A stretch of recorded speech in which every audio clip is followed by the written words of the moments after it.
Honorable Nama Rajapaksa, you have 10 minutes. ගරු නියෝජ්‍ය කතානායකතුමනි මම ස්තුතිවන්ත වෙනවා මගේ අවස්ථාව ලබා දීම පිළිබඳව. ඉතින් විශේෂයෙන් මේ රාජ්‍ය ආදායම ආර්ථිකය මූල්‍ය විනය.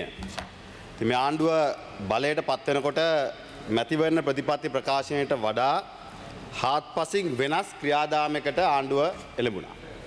එදා තනිකර IMF විරෝධී ආපු ගමන් IMF එක එළවනවා.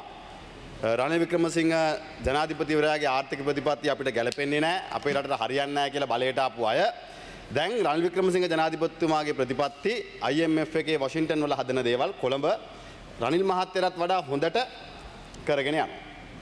වෙලාවට බදු ටික වැඩි කරනවා. වෙලාවට. අනිත් පැත්තෙන් ජනතාවගේ ආර්ථිකය වර්ධනය කරන්න ජනතාවගේ ආදායම වැඩි කරන්න මේ ආණ්ඩුව අද වෙනකන් ගත්ත ක්‍රියාමාර්ග මොනවද? ගරු නියෝජ්‍ය කතානායකතුමා. කුඩා හා මධ්‍ය පරිමාණයේ ව්‍යාපාර ශක්තිමත් කරන්න ආණ්ඩුව ගත්ත ක්‍රියාමාර්ග මොකක්ද? අද මම දැක්ක සමහර කතිකයෝ ආණ්ඩුව පැත්තෙන් කියනවා මේ විෂයානුබද්ධව නෙවෙයි විපක්ෂය කතා කරන්න කියලා. හැබැයි ඉතින් ආණ්ඩුව පැත්තෙන් ඒ හැම කතාවකම ඉතිහාසය ගැන කියනවා මිසක් අනාගතයේ සහ ඉලක්කයන් වලට යන වැඩපිළිවෙල කවුරුත් කතා කරන්නේ නැහැ නියෝජ්‍ය කතානායකතුමනි. ප්‍රශ්නේ කියනවා. ඉතින් ප්‍රශ්නේ අපි දන්නවා. ඒ ප්‍රශ්නේ දන්නේ හින්දා තමයි ආණ්ඩුව ක්‍රමානුකූලව මාරු වෙලා ඔබේ ආණ්ඩුවක් ආවේ. ඔබත් බලයට ඇවිල්ලා දැන් අවුරුද්දකටත් ළඟයි. තවමත් ඒ ප්‍රශ්න ටික කිය ඉන්නවද? එහෙම නැත්නම් ඔබේ විසඳුම මොකද්ද? මේක ඉදිරියට යන්නේ කොහොමද කියන කාරණේ පිළිබඳව ඔබ තමුන්නාසලා තීන්දුවක් ගන්නවද? දැන් පහුගිය දවසක අධිකරු ජනාධිපතිවරයා ආයෝජන සම්බන්ධයෙන් කතා කරා. එක්තරා අමාත්‍යවරයෙක් කිව්වා ඩොලර් මිලියන 650ක ආයෝජන ඇවිල්ලා තියෙනවා කියලා. 650ක. හැබැයි අනිත් පැත්තෙන් ජනාධිපතිවරයා කියනවා 90 ගානක ඩොලර් මිලියන 90 ගානයි ආයෝජන ඇවිල්ලා තියෙන්නේ කියලා. ඊට පස්සේ ඒක නිවැරදි කරලා කියනවා නෑ බිලියන 4.6ක ආයෝජන අපි සැලසුම් කරලා තියෙනවා කියලා.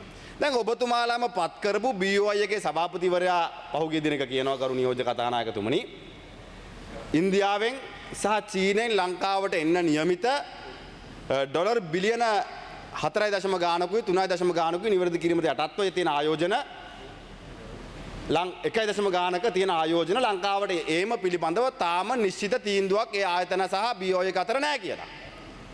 දැන් එතකොට ජනාධිපතිවරයාට මේ ඉලක්කම් දෙන්නේ කවුද?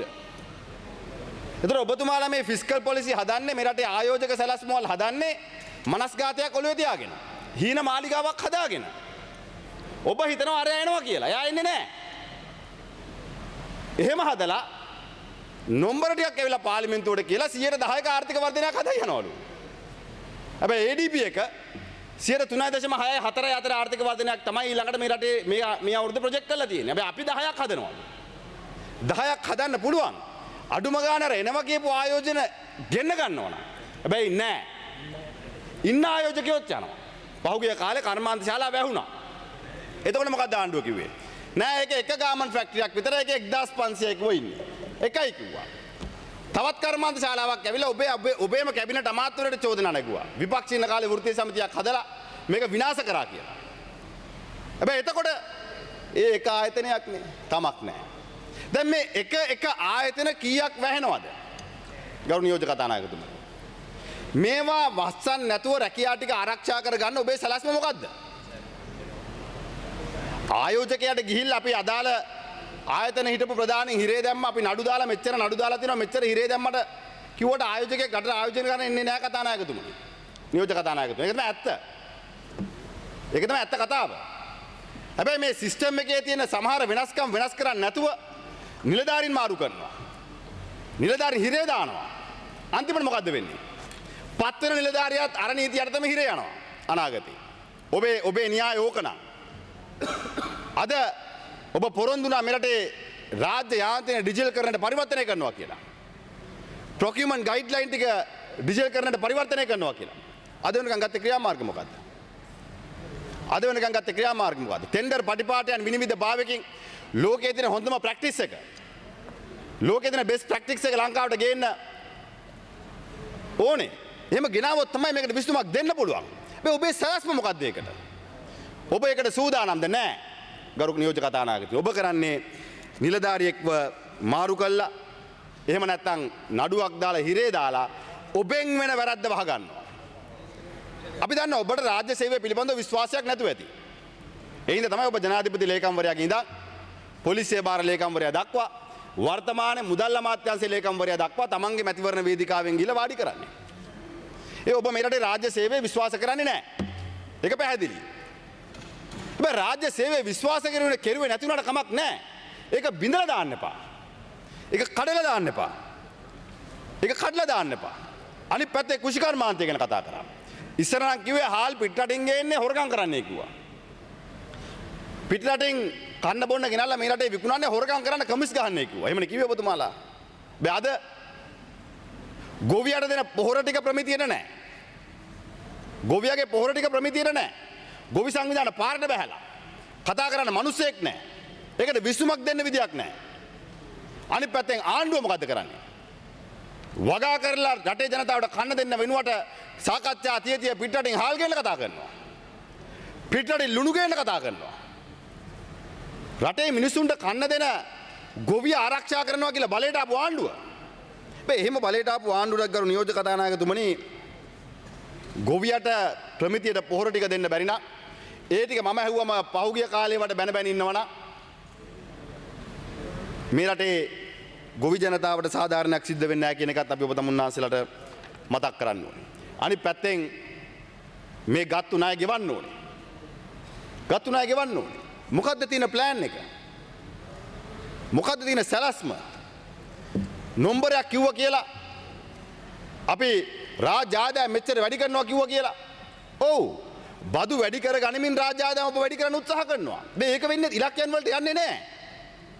කොච්චර බදු ප්‍රමාණය වැඩි කරා ටැක්ස් නෙට් එක වැඩි කරනකම් බදු ගෙවන ප්‍රමාණය වැඩි කරනකම් බදු වල ප්‍රතිශතය වැඩි කරා කියලා රාජ්‍ය ආදායම වැඩි වෙන්නේ නැහැ කරු නියෝජ්‍ය කතානායකතුමනි. මේ ආණ්ඩුව අද වෙනකම් මොකද කරන්නේ? ආණ්ඩුව ඉදිරි කාල සීමාව තුල තියෙන සැලැස්මත් බදු වල ප්‍රතිශතය වැඩි කරනවා මිසක් බදු ගෙවන ප්‍රමාණය වැඩි කළා මේ ටැක්ස් නෙට් එක එක්ස්පෑන්ඩ් කළා සිම්ප්ලිෆයි කරනවා වෙනුවට මොකද කරන්නේ? හැමදාම ආණ්ඩුව රාජ්‍ය ආදායම් වැඩි කරන්න බදු වැඩි කරනවා. අනිත් පැත්තෙන් මොකද්ද වෙන්නේ? ආණ්ඩුව පෝසත් කියලා කියයි. හැබැයි මිනිස්සු දුප්පත් කියලා කියයි. අවසානයේදී බර දැනෙන්නේ මිනිරටේ මහ ජනතාවට. ජීවන වියදම වැඩි වෙනවා. ජීවන වියදම අඩු කරන ආණ්ඩුවේ සැලැස්ම මොකද්ද? දැන් ඔබතුමාට පහුගිය ආණ්ඩුවට බයින එක ලේසි. මෙච්චර කාලේ අවුරුදු 76ක් ගැන ඔබතුමාලා කතා කරනවා. 76ම කරේ පහුගිය ආණ්ඩුවට බැනපු එක. ඒක නෙවෙයි දැන් තියෙන ප්‍රශ්නේ. බලයට ඇවිල්ලා කරන්නේත් පහුගිය ආණ්ඩුවට බයින එක. බලයට ඇවිල්ලා කරන්නේ ප්‍රශ්නෙට විසඳුමක් දෙන එක නෙවෙයි. ප්‍රශ්නෙට විසඳුමක් දෙන එක නෙවෙයි. බයින එක. හැබැයි විසඳුම දෙන්න කිව්වම මොකද්ද කියන්නේ? හොරු අල්ලනවා. හොරුත් අල්ලන්න ප්‍රශ්නයක් නැහැ. හැබැයි ඒක දේශපාලන න්‍යායය. තමන්ගේ අවශ්‍යතාවය ඉටු කරගන්න. කරනවා නම් ඒක සාර්ථක වෙන්නේ නැහැ කියන එකත් අපි ඔබ තමුන්නාසට මතක් කරන්න ඕනේ. ඔබ හිතනවා නම් එන ආයෝජකයන්ව රවට්ටන්න ඒක කරන්න බෑ කරු නියෝජ්‍ය කතානායක. අද ලෝකේ ඕන තරම් රටවල් තියෙනවා මිනිස්සුන්ට ආයෝජනය කරන්න. ආයෝජකයා එන්නේ ලාභය බලාපොරොත්තු වෙයි. අපේ රටට ඇවිල්ලා ආයෝජනය කළ රැකියාව උත්පාදනය කළා අපේ රටේ දරුවන්ට රස්සා ටික හදලා ආණ්ඩුවට බදු ගෙවන ආයෝජකයා සූදානම්. Honorable Rajapaksa, you have 2 more minutes. බොහොම ස්තුතියි කරු නියෝජ්‍ය කතානායක. ඒ සඳහා ආණ්ඩුව ලෑස්ති වෙන්න ඕනේ. හැබැයි ආණ්ඩුව හිතනවා නම් මෙරටේ මුදල් මිනිස්සුන් අතර මුදල් යන්න නැතුව මිනිස්සුන්ගේ ආදායම වැඩි කරන්නේ නැතුව මිනිස්සුන්ට වියදම් කරන්න අතර මුදල් දෙන්නේ නැතුව ඒ තියෙන මුදල් වලින් බදු ගහ තමන්ගේ රාජ්‍ය යාන්ත්‍රණය ශක්තිමත් කරනවා කියන මුවාවෙන් මිනිස්සුන් අමාරුවේ වටලා ආර්ථිකය හදන්න පුළුවන් කියලා ඒක ප්‍රායෝගික නෑ කියන එකත් මතක් කරන්න ඕනේ. ඒ වගේම ආණ්ඩුව හිතනවා නම් තමන්ගේ බාර් ලයිසන් එක දීපු එක වැරදි. හැබැයි බාර් එක නොදුන්නාට ඉස්කාගාරයක් දෙන එක හරි. කැසිනෝ දෙන එක වැරදි. කැසිනෝ දුන්නේ නැති වුණාට ස්ලොට් මැෂින් ගේන්න අවසර දෙන එක හරි කියලා හිතලා තමන්ගේ ආර්ථිකය හදන්න පුළුවන් කියලා හිතනවා නම් ඒ කාරණේ සාර්ථක වෙන්නේ නැහැ කියන එකත් අපි ඔබතුමාලට මතක් කරනවා. එදා නම් කිව්වේ ඒවා දෙන්න ඕනේ ටෙන්ඩර් කරලා කියලා. හැබැයි අද ඒක නීතියානුකූලභාවය පිළිබඳව මම තර්ක කරන්නේ නැහැ ගන්න නියෝජ්‍ය කතානායකතුමනි. මොකද එදා අපිට චෝදනා කරානේ ඒවා ටෙන්ඩර් කරලා දෙන්න ඕනේ කියලා. හැබැයි අද ඒවා දෙනකොට කොහොමද දෙන්නේ කියන ක්‍රමවේදය අපි අහන්නම් වෙලාව ආවම. ඒවා වෙලාවම අපි අහගන්නම්. හැබැයි එදා කියපු කාරණා වලින් සම්පූර්ණ වෙනස් කාරණයක් අද ඔබ තමුන්නාසලා ක්‍රියාත්මක වෙහින්දා ඔබට මඩ ගහලා ඔබ චෝදනා කළා බොරු චෝදනා හදලා ඔබට මේ ආණ්ඩුව අවුරුදු 5ක් ගෙනියන්න පුළුවන් කියලා හිතනවා නම් කරු නියෝජ්‍ය කතානායකතුමනි ඒක මට විනාඩියක් දෙන්න. ඒක සාර්ථක වෙන්නේ නැහැ. ඒ හින්දා ඔබතුමාලා කරුණාකරලා මේ පොත් print කරන එක හොඳයි. හැබැයි මේවා කරන්න අද ඔබ කරන්නේ මේවා print කර කර මේවා තේරෙනවද මන් දන්නෙත් නැහැ ඉන්න අයට. මේවා කියවලා තියෙනවද දන්නෙත් නැහැ. මොකද ආයවැය තියපු එකක්වත් අද ක්‍රියාත්මක වෙන්නේ නැහැ. ආයවැය ලේඛනය අරන් බලන්න. මාසටක් ගිහිල්ලා ආණ්ඩුව පිහිටවල අවුරුද්දකට ළඟයි. අයවැය ඉදිරිපත් කරා. ජනාධිපතිවරයා ඇවිල්ලා අයවැය කියවුවා. ඒ අයවැයේ තියෙන එකක්වත් අද ක්‍රියාත්මක කරනවද? ප්‍රායෝගිකද? අපි ණය ගෙවනවා නම් ISP ණය ටික ගෙවන්නේ කොහොමද? විදේශ රටවල තියෙන ණය ගෙවන්නේ කොහොමද? රාජ්‍ය ආදායම් වැඩි කරගන්නේ කොහොමද?